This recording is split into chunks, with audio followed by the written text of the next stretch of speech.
Mais le problème, tu vois, c'est que je sais pas ce que j'ai envie de critiquer. Parce que je pense que No More Heroes 3, ce sera de la merde. Mais pire que ça, je pense que Psychonauts 2, ce sera genre un jeu de Tim Schafer, tu vois. Tu sais, moi et Tim Schafer, on a fait des vacances ensemble, et depuis qu'il a baisé ma femme, je veux dire, il n'est pas question que j'achète un jeu de ce type, quoi. Il peut les faire. Si tu pouvais couper la caméra, je suis en train de parler avec mon pote, c'est très sensible, s'il te plaît.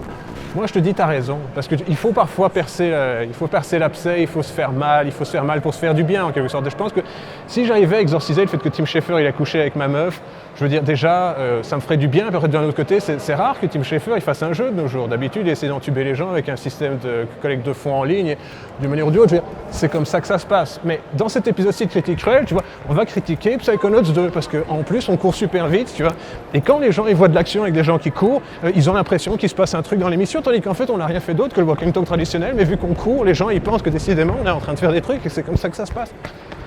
Et maintenant on va dans l'autre sens parce que tu vois, on va faire un plan super long et les gens ils vont avoir sans doute déjà... Il est important quand on s'attaque à un monument de la taille de Tim Schafer, n'oubliez pas, il est obèse, de comprendre de quelle portion de l'affaire il sera question. Après tout, l'homme porte plusieurs casquettes, elles sont toutes trop petites. Il est tour à tour de taille, designer, débugger, scénariste, producteur, doubleur, pompiste, goûteur, programmeur et même... arnaqueur d'un public naïf de grands enfants rondouillards auxquels l'on vend des produits inférieurs soi-disant d'art et d'essai grâce au prétexte paradoxalement toujours plus mince d'une forme d'émerveillement enfantin ludique généré par le biais d'une plateforme d'investissement en ligne censée financer ses échecs financiers. S'il fallait attaquer en entier le Jabba the Hutt jovial du jeu vidéo, cela pourrait prendre une vidéo de 2 heures que je n'ai aucune envie de réaliser, ni même la force d'écrire, alors aujourd'hui on va se concentrer sur les titres qu'il a... designé. J'ai déjà en effet fait le mouvement guillemet de mes doigts, cela s'entend, je crois. Nul n'ignore que Tim, encore jeune et pourtant déjà fort gras, commença sa prestigieuse carrière chez LucasArts aux alentours de 1988, peut-être 1989, tout ceci n'est pas très clair. Une brève extrapolation des informations disponibles sur Minitel m'amène à penser qu'il a débuté son parcours professionnel en bossant sur la version IBM PC de Maniac Mansion. Tel était alors le dur labeur du Sir Schafer, programmeur scum. Un travail étrange et technique bien loin des aspirations de romancier inspiré par Kurt Vonnegut qui lui pendait alors au nez. Ces aspirations n'eurent qu'un temps. Après un séjour d'une longue année passée à la cafétéria, l'homme se sent déjà bien plus chez lui qu'auparavant. En tant que spécialiste du peu humoristique rehaussé d'un vague limerick, il s'est déjà rendu sympathique aux employés de la compagnie. C'est ainsi qu'on lui propose de contribuer au scénario de Secret of Monkey Island. Troisième au générique derrière Ron Gilbert et Dave Grossman, l'homme bibendum obtient au passage sa première mention comme designer. C'est une notion très vague dans le domaine d'une point and click car, autant le mentionner, ces titres sont presque totalement dépourvus de gameplay. Même constat pour Monkey Island 2, le Chuck's Revenge, vu que c'est une suite, le secret disparaît du titre, il est vite fait remplacé par la revanche d'un nom rigolo. Imaginez ça, le méchant a un nom rigolo, c'est vraiment un grand moment de jeu vidéo, je parie qu'on peut cliquer sur des trucs, faire interagir des objets, souvent de manière nonsensique. Suivre une soluce vraiment très vidéoludique. L'expansion du curriculum vitae de Timothy Swiffer continue aussitôt avec Maniac Mansion 2, Dave the Tentacule, un titre tiré de ses expériences dans cette famille fragmentée qui fut la sienne et peut-être même la motivation première de cette tentative d'oublier un sombre passé dans un quotidien orgiaque rempli de distractions tant savoureuses que bientôt létales. Il ne faut pas oublier que dans la plupart des cas, une dépendance, quelle que soit la substance, est souvent l'expression d'un instinct suicidaire inconscient lié à un traumatisme profond. Passons. En fait, ce serait cool d'être cool, se dit un jour l'objet sphérique plus ou moins humanoïde sur lequel repose l'axe gravitationnel de cette vidéo. Résultat de ses élucubrations, Full Throttle. Un titre étrange, très conscient de la disparition future de la portion toujours plus congrue du marché sur lequel se tient en équilibre précaire Tim Schafer. Sa solution face au précipice, faire semblant d'enfin insuffler des séquences de gameplay dans ses romans interactifs pour retraités. Par chance, cela fonctionne, le titre sera encensé par les journalistes payés pour le faire. Vous aimez pointer au chômage. Vous aimez cliquer sur le site de la NPE. Il se peut que vous adoriez Frimgandango, un titre réalisé avec des vrais décors précalculés en 480i pour rehausser ces tristes modèles polygonaux. Bâti sur un concept génial, et si en fait on devenait après sa mort un squelette histoire d'être enfin mince, le titre ose un pastiche de Casablanca ou du Faucon Maltais mais en mode humoristique. C'est d'ailleurs ce qui me vient immédiatement à l'esprit quand je pense au classique du film noir. Autant tirer une parodie histoire de la vendre, attendez, je vérifie mes sources, moins de 500 000 exemplaires à travers le monde. Suite à cet insuccès cataclysmique, LucasArts décide de cesser la production de titres point and click. Et clac. Non satisfait d'avoir mené sa maison mère à abandonner un style désuet ayant pourtant rendu riche pendant une décennie, Tim Schafer se lance dans l'aventure d'une vie. Il pense à perdre du poids, puis change d'avis. Cela nécessiterait un effort, chose impensable pour pareil génie. Ravi d'un pareil revirement mental, l'homme, soyons généreux, tourne ses petits pouces boudinés le temps de trouver un nouveau projet. Faut quelque chose qui sonne bien. Un mot surgit des profondeurs ankylosées de son esprit, Psychonauts. Joli mot, faut que ce soit grandiose. Disons qu'il s'agit d'un jeu de plateforme, plus ou moins humoristique, doté d'un concept audacieux, quoique éculé un peu comme Tim le fut lors des visites de sa tata, dont le gameplay peine à rendre agréable son univers plus ou moins burtonien. Par une sorte de miracle statistique, le titre se vend encore moins que Grim Fandango en totalisant près de 400 000 exemplaires écoulés lors de sa sortie. Son éditeur, Majesco, fait faillite. Moralité ?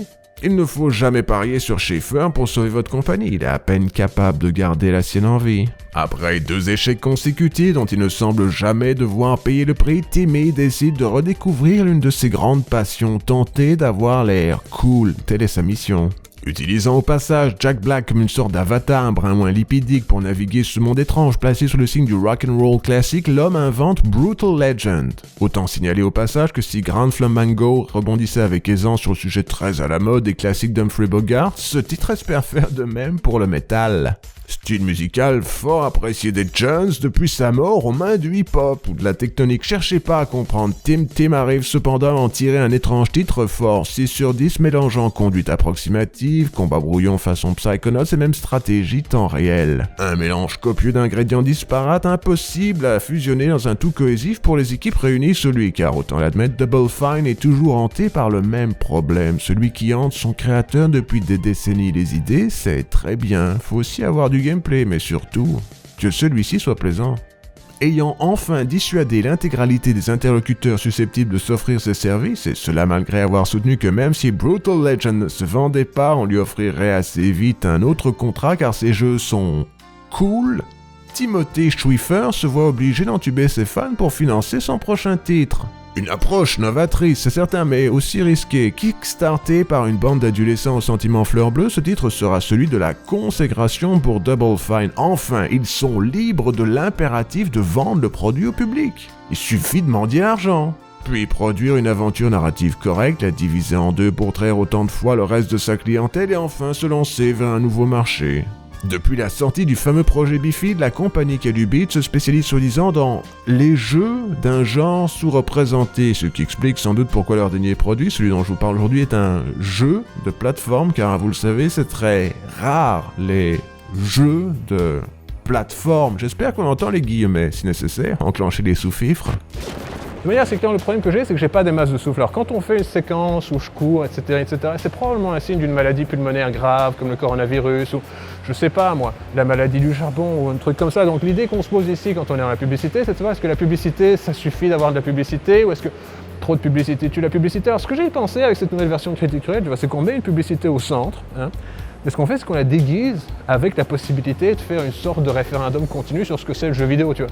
Alors vu qu'ici on est en train de parler de Psychonauts 2, un jeu de Goichi Suda, de Tim Schafer, il faut se poser des questions, et ces questions qui sont simples, c'est quel est votre jeu favori de Goichi Suda? Parce qu'on sait très bien que Tim Schafer n'a jamais fait un jeu vidéo dans sa vie, donc de manière assez claire, c'est comme si je te disais, oh c'est Fumisto Ueda, c'est la sensibilité, c'est la poésie, et on sait tout ce que la poésie veut dire, Poésie, ça veut dire on n'a pas à penser au gameplay, on fait semblant d'avoir l'air cool. Tu te souviens, quand je faisais semblant d'avoir l'air cool, j'étais jeune? J'étais là tout à l'heure, Tu m'appelles, Previously on Psychonauts. Vu que le titre précédent de la série, oui c'en est une maintenant, est sorti sur la toute première Xbox, peut-être est-il judicieux de résumer en 30 secondes les aventures de Rasputin machin truc drôle chose. Dear True Psychic Tales magazine, it's me again, Rasputin Aquato. I know I write a lot and you haven't printed any of my True Psychic submissions so far, but this one's different. This one's true.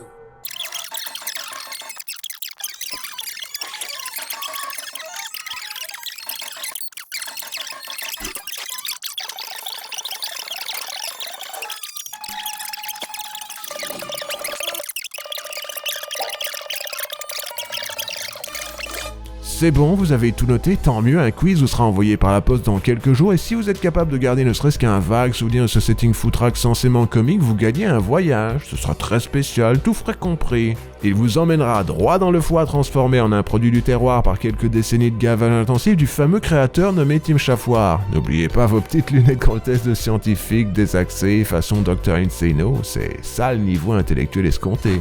Histoire de bien comprendre ce dont il est question dans cette aventure psychique plus ou moins vidéoludique, je vous propose d'ouvrir le dictionnaire à la page idoine, P pour psychonaute. Le terme vient bien entendu d'un philosophe drogué allemand, autant le rappeler, tout cet arsenal pseudo-scientifique trouve son origine dans l'univers germanique et décrit selon Ernst Junger, qui attribue d'ailleurs le terme à Arthur Heffler, l'inventeur de la mescaline, l'exploration du cerveau humain par des moyens mentaux ou chimiques. Je vous passe toute la connotation New Age du concept, celle teintée de rêve lucide, de psychisme, de télépathie, d'isolation sensorielle, de télérevenu ou même de chaos magic pour souligner que tout ceci est donc un charlatanisme de drogués annihilés sur des beaux tapis orientaux, du plus bel effet, une tradition semble-t-il germanophone qui l'eût cru, il semble pourtant tellement propre sur eux comme ça de loin. L'idée de prendre des drogues pour prétendre découvrir sa petite personne tandis que l'on bave abondamment dans un coussin perçant trouve bientôt un écho chez nos frères américains. Eux aussi sont très inspirés à l'idée de détruire la précieuse balance chimique du corps humain sous un prétexte toujours plus vague d'érudition chamanique. En tête de ligne, le fameux fumiste Timothy Leary. Vous avez peut-être entendu son nom mentionné de manière bonhomique dans divers documentaires sur le flower power et son crime organisé, ce qui semble logique. L'homme est notoire pour avoir inventé le mouvement masturbatoire psychédélique qui a rendu impossible toute forme de réflexion empirique chez ceux et celles ayant goûté à l'acide lysergique. Un cerveau grillé, ça se répare pas. Demandez aux 68 arts, surtout ceux qui sont encore au pouvoir. Quelques ressacs culturels positifs de cette emprise narcotique finissent néanmoins par émerger. Mentionnons deux exemples célèbres, Philippe Cadic, dont la légende sous-entend que sa maladie mentale, pourtant responsable de ses créations magistrales, fut largement exacerbée par ses pratiques. Prenons aussi un exemple d'avant la chute, qui sonne brut, pourquoi pas Aldous Huxley, qui a su pressentir à travers ses expériences altérées la forme d'une société sous dépendance où la drogue devient un outil de coercition populaire dans son magnum opus intitulé Brave New World. Roman fondateur qui donnera par malheur au monde tel que nous le vivons la moitié de sa forme actuelle. L'autre, bien entendu, lui vient du 1984 de George Orwell. Un livre bien plus sobre, dépourvu de toute influence narcotique, mais tout aussi terrifiant. Ces deux tomes reflètent avec une précision douloureuse les tendances d'un futur autrefois jugé impossible. Suffit de voir les échos distants d'images volées sur le terrain lors de l'édification des nouvelles dictatures installées Manu Militari pas plus tard qu'aujourd'hui pour s'en convaincre. Nous vivons une dystopie on ne peut plus pure. N'oubliez pas, 2 + 2 = 5, la guerre c'est la paix, la liberté, c'est l'esclavage, l'ignorance c'est la force, pas de panique, Big Brother vous regarde. Je m'échine à vous le répéter dans chacun de ces épisodes exquis soumis à la censure, mais ça vaut le coup de se répéter afin d'être sûr. Critique Cruelle est un havre de positivité, parlez-en à vos amis intellectuels. Trouver un argument positif pour chacun de ces titres diminutifs est certes parfois complexe. Il faut utiliser son imaginaire pour entrer en osmose avec leurs univers, se mettre à la place de l'autre, deviner précisément ce que le public parfois microcéphale de ces projets éphémères peut bien y trouver extraordinaire. Pourquoi ces mornes gimmicks flacides sont ainsi encensés? Ce n'est pas toujours aisé. Rentrer en symbiose avec le tout venant, c'est un effort de fort le faire. Il m'est même parfois nécessaire de dérégler une machinerie mentale d'une précision chirurgicale pour tomber à hauteur du sujet. Certains diraient même qu'il faut se plonger dans le cerveau de l'autre, un peu comme le font les psychonautes de ce jeu insensé. Nous avons le terme en tête, compris ses origines, découvert son effet sur l'érosion de la société. Il est donc temps de l'appliquer aux efforts plus ou moins ludiques de Tim Schafer. Cet homme, techniquement, c'en est bien un, n'est pas dépourvu d'idées, autant l'admettre. Elles se ressemblent tout un peu, n'ont pas un intérêt soutenu, tapent dans le mignon plutôt que dans le beau, mais pourraient, entre les mains de créateurs de haut rang, donner le contexte de titres fascinants. Il faudrait hélas que les productions Double Fine ne se limitent pas à raconter ces histoires, souvent au détriment d'un gameplay correct sur papier, mais exécuté par des talents inférieurs. Il est peut-être bon de signaler à ce stade, en guise de préliminaire, que les designers choisis par Schafer pour appliquer ses idées sont somme toute des troisièmes couteaux récupérés à vil prix. Ici, ils sont deux, soi-disant professionnels de l'industrie, mais inconnus au bataillon. Vous n'avez probablement jamais entendu parler de Zach McClendon, c'est normal. Ancien playtester chez Midway, designer sur Record Run, un titre harmonique sorti sur smartphone, 0 pointé, passant. Voyons vite fait son supérieur, il est à peine meilleur. Seth Morinello, level designer sur Dead Space 3, campaign designer sur Battlefield Hardline, un spécialiste dérivé inférieur de licences autrefois apprécié. Je mentionne juste leur nom pour vous donner une idée d'où Double Fine trouve ses talents. Les poubelles de l'industrie, elles regorgent de bonnes affaires, situées à proximité de leur budget obtenu sur Kickstarter. Ah mais zut, dites donc, j'ai presque failli d'oublier d'être positif si ça c'est pas bonnet. Revenons donc au fil de l'émission. Timothée écrit pas trop mal dans ce style très convenu autrefois à la mode, sorte de synthèse éthique langagier de Joss Whedon, passé à travers une sorte d'incomprehension du parler d'aujourd'hui pour donner un étrange cliché d'un passé proche mais pourtant inexistant. Il reste cependant très compétent dans un domaine, l'excrétion de dialogue. Il en chie des pages entières, sans doute des centaines. Chacune de celles-ci est ensuite lue par un spécialiste doublage façon Nickelodeon. Voix haut perché, accent nasillard, intonation outré, tout l'arsenal usuel. Malgré les précautions de l'auteur, tous ces rôles occupent précisément le même type de champ sémantique. Chacun parle comme l'autre. Plus ou moins de la même manière, comme Tim Schafer. Mais dans un univers de dialogue d'exposition pur, les siens sont moins dotés d'une certaine personnalité. Il semblerait aussi, du moins c'est ce qu'on me dit, que tout ceci est hilarant. Il m'est malheureusement impossible de confirmer ces dires par moi-même car mon sens de l'humour est trop fonctionnel pour ça, mais soit. Je suis prêt à imaginer un public de tout ceci chatouille, mais pas trop longtemps, hein, l'image mentale me fait peur. Ah, ça fait du bien d'être positif, on se sent tout de suite beaucoup plus léger quand vient le temps d'enfin faire craquer ses phalanges et de se mettre au travail. Si vous avez survécu jusqu'ici, félicitations, faites partie d'une infime portion de la population vidéoludique, les rares vrais. Ceux dotés d'un sens critique, d'une vague capacité à ne pas se laisser laver le cerveau par les messages véhiculés par les médias publicitaires, je vous félicite. Et je vous enjoins un passage à attacher votre ceinture, il est temps de passer la cire démultipliée, direction la vérité. Pour pleinement comprendre pourquoi les titres Tim Schafer sont ce qu'ils sont, il faut souligner les raisons de sa survie en tant que créateur. On n'y échappera pas, c'est le revers d'une médaille très particulière, celle de la théorie de l'auteur. J'ai dans l'idée, c'est une théorie personnelle, que la carrière du bonhomme est une pure fabrication médiatique. Rares sont ceux plus soutenus par l'establishment, surtout sa portion presse. Tim doit être un excellent manipulateur. Doté d'une forme de charisme sympatoche, rondouillard, sans doute très utile pour obtenir des budgets ou devenir le sujet d'interviews dithyrambiques. Comprenez son attrait. Les rédacteurs de bas niveau réunis autour de la profession de journaliste spécialisés dans le jeu vidéo veulent se donner l'impression que leur profession n'est pas juste un mouroir. Eux aussi voudraient être Albert Londres, protéger des valeurs, se sentir engagés dans un combat après tout, pourquoi pas ? Tenir un discours critique leur est devenu impossible tant l'industrie les possède. Ce sont d'ailleurs au mieux des fanboys et au pire, des pantins. Alors ils se font les dociles émissaires d'une production censément de bon ton, celle de Tim Schafer. Leur idole rondouillarde qui les a si bien traités lors d'une interview qu'il a déjà oublié. Mais cela suffit, il en faut peu pour acheter la sympathie des journalistes. Quelques goodies, hop, un lien est établi. Et il n'a pas fini de rapporter documentaires, récompenses, accolades, statuettes. Soudain, tous les moyens sont bons pour empêcher le bibendum de sombrer. Le marché, de son côté, dit non depuis bientôt 3 décennies. Il en avait déjà marre de lui aux alentours de Grimfland, un titre, autant le rappeler, sorti au siècle passé. Alors, comment Timothée survit-il ? La question se pose, elle n'est pas anodine. Autrefois, son bagou, parfois même ses bajoux, suffisait à convaincre divers éditeurs de financer ses frasques. L'argent coulait librement, tant et si bien qu'il suffisait d'être étrange pour justifier un budget. Série de one-shots, ensuite, autant le souligner, les responsables déchantaient en voyant les ventes, toujours décevantes. Pensez à Majesco. Psychonauts était censé être le titre de leur retour, il devint celui de leur décès. EA, de son côté, n'a jamais voulu s'envoyer dans la direction générale d'une suite à Brutal Legend. Schafer nous promettait pourtant que quand vos jeux sont cool, les interlocuteurs se bousculent au portillon, une formule qui aurait bien pu prendre la forme d'une épitaphe. Il faudra attendre Psychonauts 2 pour qu'une compagnie majeure parie à nouveau sur l'écurie. L'original est sorti en 2009, autant le rappeler. Entre-temps, Double Fine a survécu l'expédient, petits titres alimentaires, sortis pas chers. Puis quand même ceux-ci se sont avérés insalubres, il a fallu improviser. Or, dans le domaine de l'édition, improviser veut dire crowdfunder. Ce fut vendu comme une révolution, power to the people, etc. Tandis que celui-ci se faisait soutirer ses fonds, Broken Age fut repoussé, puis divisé en deux et enfin sorti dans une apathie relative malgré la présence au générique d'Elijah Wood. Les journaux étaient ravis. Ce projet caduc leur offrait maints types d'articles, ceux sur les fans aigris. Comment l'amour se transforme en haine chez le peuple de l'internet. Ceux sur les miracles du crowdfunding. Petit jeu tout choupinou pour un public select.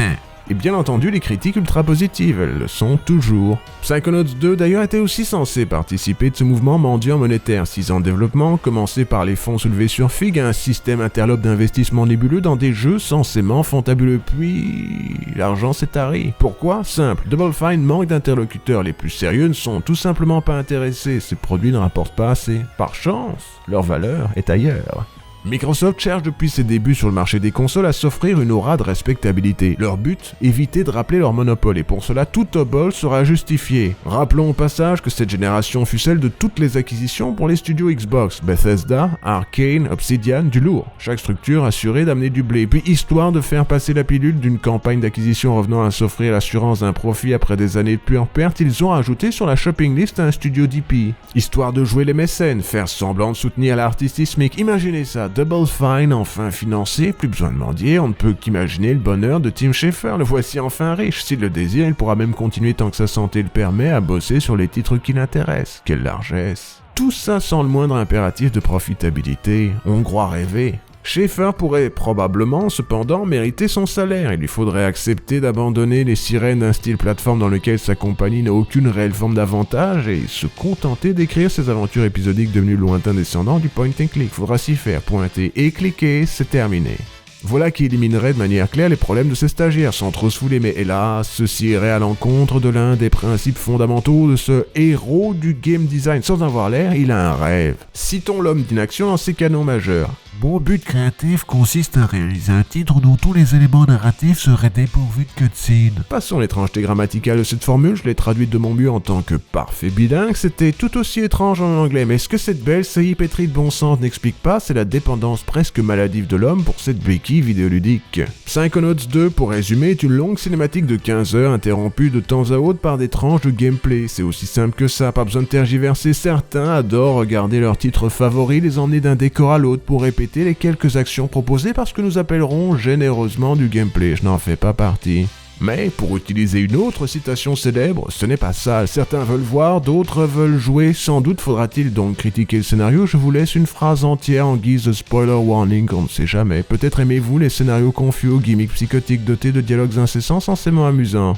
Bon, l'idée principale de Psychonauts, vous l'aurez compris, tourne autour de l'exploration mentale du cerveau d'autrui. Vous incarnez un gamin difforme nommé Raz dans ses aventures. La dernière fois, sa famille d'acrobates de cirque l'avait envoyé dans un camp de vacances pour psychiques et s'y était fait quelques potes, avait déjoué un complot destiné à détruire de l'intérieur une équipe d'espions de l'esprit, les fameux Psychonauts. Nous l'avons mentionné au début de la vidéo, dans un bref résumé. Dans ce second opus, le gamin grulovien est lancé pile au milieu d'une machination politique située dans le centre du pouvoir de cette équipe d'élite qu'il encense depuis son enfance. Il s'y fait quelques potes, déjoue un complot, découvre quelques réalités désagréables sur sa famille. Explore à nouveau les esprits de ses supérieurs pour dénouer leur névrose. Vers la fin, vous avez un twist, il est pas mal, rien de très spécial, mais il existe. Peut-être est-il utile de souligner cependant que ces gens que l'enfant idolâtre depuis le berceau sont tous détruits de diverses manières par la pratique de cette découverte personnelle rendue possible par leurs pouvoirs mentaux. Aucun ne semble fonctionnel, encore moins heureux. Chacune de ces épaves névrotiques criblées de regrets devra être violée mentalement par un gamin censé taper leur psyché afin d'enfin arriver à tolérer les recoins réprimés de leurs esprits.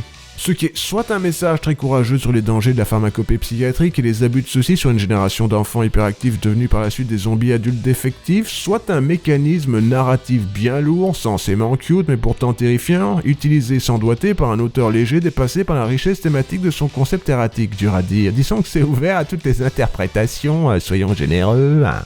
Il est pourtant dur de l'être concernant le gameplay. Décrire ses faiblesses est assez complexe, on pourrait le considérer lacunaire, et cela bien qu'une litanie d'adjectifs vienne aussi à l'esprit. Désuet, fourre-tout, volé, convenu, générique, voilà qui devrait vous donner une idée du lexique. Il s'applique tant aux combats inspirés par The Legend of Zelda qu'aux séquences de plateforme situées entre Sonic et Super Monkey Ball. Ne voyez d'ailleurs pas dans cette description une insulte spécifique envoyée dans la direction des fans de Christine Chan, il me fallait juste un titre doté d'un mécanisme où l'on grind sur des rails qui soit aussi assez approximatif pour sembler foireux au premier regard. Remarquez que si tout ceci avait été plus réussi, j'aurais dit que Psychonauts 2 rappelle par ses sections de plateforme un mélange agréable de Super Monkey Ball et du récent remake de Crash Bandicoot. Nous aurions certes perdu au passage une référence au monde mental terrifiant des émules de Sonichu, mais autant l'admettre, ça aurait pas été déplaisant. On pourrait tenter de justifier l'étrangeté de ces déplacements flottants, somme toute déplaisants, sur une envie de coller au feeling du premier. Soit, je pourrais l'admettre, le premier titre était déjà faible d'une manière similaire, mais on ne peut pas vraiment étendre ce type de volonté au combat. Celui du premier, de mémoire, était nul. Un étrange décalque des coups de poing de Super Mario 64 mariés avec des projectiles transparents difficiles à décocher correctement, mais ceux du second opus sont à peine meilleurs. Ils résolvent certains soucis, le lock-on automatique fonctionne presque, se battre ressemble plus à ce que l'on pourrait espérer d'un titre sorti après la révolution Demon's Souls. Vous avez une esquive, quelques pouvoirs supplémentaires, trop, autant être franc. Un designer plus talentueux aurait trouvé le moyen de diviser ces 8 pouvoirs en 2 paires dotées d'un modificateur permettant de les garder simultanément sur les 4 boutons de tranche. Quitte à devoir changer le design du titre autour de ses fonctions. Ici, bien entendu, les équipes de Schafer choisissent l'inverse. Ce sera donc votre travail principal d'assigner ces fonctions aux boutons de tranche de votre manette durant les séquences d'action. Chaque ennemi étant affaibli par une portion spécifique de l'arsenal, il faudra changer souvent. Brisons au passage l'action autant de fois que nécessaire, déjà que celle-ci est pas terrible. Juste pour vous donner une idée, le feeling des combats, des déplacements et des sauts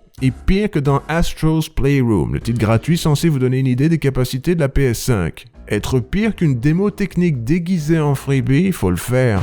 Entre sa présentation somptueuse, dotée d'une esthétique laide, son scénario moins futé que l'auteur ne semble ne le penser, et son gameplay à peine digne de la décennie précédente, Psychonauts 2 est un de ces titres dont l'existence laisse dubitative toute personne immunisée aux effets de la hype.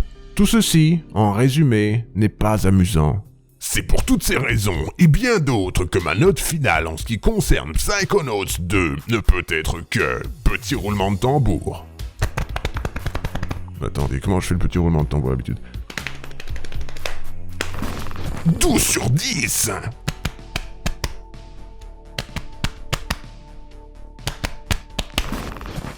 En fin de compte, je pense que c'est ça le sens de la vie. Il faut savoir se pardonner, il faut savoir pardonner aux autres en quelque sorte. Et de manière assez claire, si nous faisons cette émission, c'est aussi car nous avons les fonds nécessaires à pouvoir le faire. Je vous remercie donc, afin de faire rentrer davantage d'argent sur le Patreon, de nous avoir donné de l'argent pour réaliser cette émission qui, ma foi, est une émission critique vidéoludique de Luigi qui s'appelle, je vous le rappelle, Critique Fail. Ce que je n'ai pas mentionné, vu qu'on est dans le générique de fin, c'est toujours utile de le faire. Je crois qu'il pleut. Tu sais ce qu'on va faire ? On va mettre au prophylactique.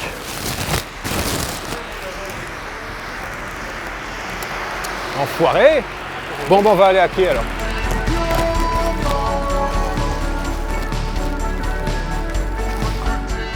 Ah, il pleut pas qu'un peu en fait. J'ai bien fait d'amener un sac poubelle. Ça ressemble à quoi? C'est de la merde? Et maintenant, dans le moment chiaise, l'équivalent Psychonauts du fameux troubadour vidéoludique critique quelques objets usuels. And this sensual rainbow of rainbows. What is this room, and how can I taste it all at once? And who composed this symphony? Oh God, I can smell the Big Bang. Nothingness, nothingness, nothingness. Is this cashmere? It's too delicious.